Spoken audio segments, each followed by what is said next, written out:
if you wanna get glam today, gotta be Liz Rich for sure.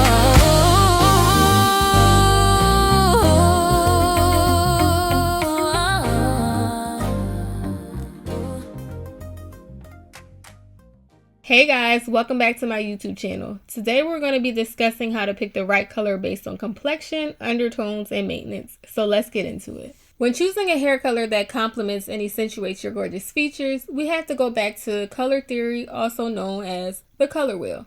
The color wheel is basically a circle that shows us how colors relate to each other, and hairstylists use it all the time to cancel out unwanted tones, create the right shade, and to keep blonde hair from turning yellow or orange. It's basically the secret behind color correction. So now that you understand the color wheel, let's connect on something really important, your skin undertone.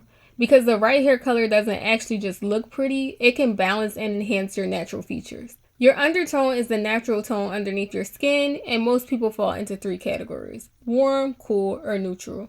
And this is where the color wheel becomes super helpful. For example, if you have warm undertones, meaning your skin has golden, peachy, or yellow tones, colors on the warm side of the wheel usually look best on you. Think shades like honey blonde, caramel, golden brown, copper, and auburn. These shades blend naturally with the warmth in your skin, making everything look brighter and more harmonious. However, if you have cool undertones, which are pink, red, or bluish tones in the skin, cool hair colors usually look the most flattering. Colors like ash blonde, platinum, espresso, and burgundy.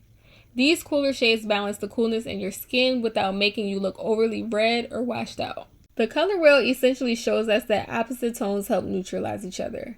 So if your skin naturally pulls red or pink, warmer colors that are more copper or golden can actually enhance that redness. So cool tone shades like ash blonde, ash brown can actually counteract the warmth and can make your skin appear more even and softer. I know it could get a little tricky, so here's some examples. If someone has redness in their face and they choose a color that's very copper or orange, it can make the redness look a lot stronger.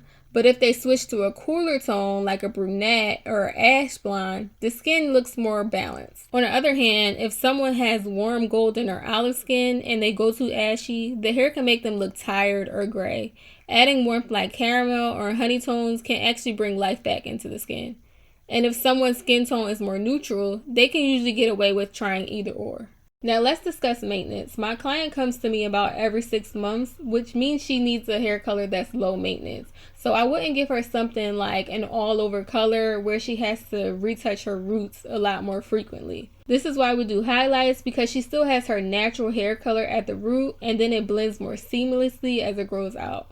So in this part of the video, you can see that my client's hair is a little bit more on the cool side and has more yellow tones. Now let's fix it.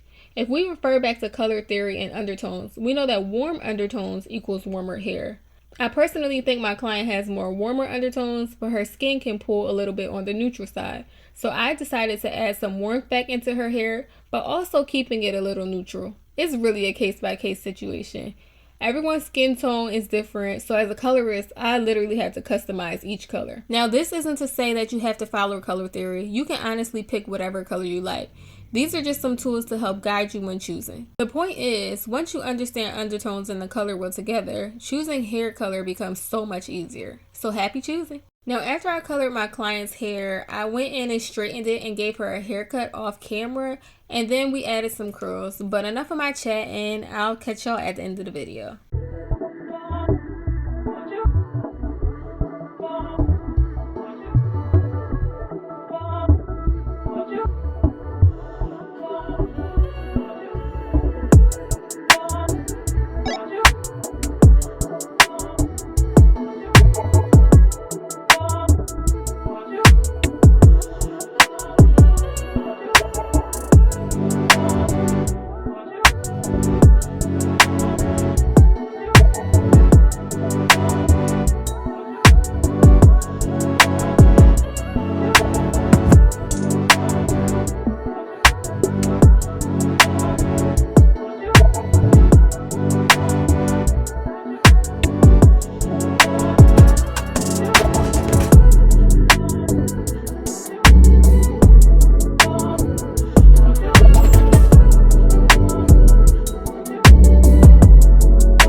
Thank you guys for watching this video. I hope you enjoyed it, and I hope you also got some pointers on how to choose the perfect hair color for you. Don't forget to like, comment, and subscribe, and I will see you in the next one.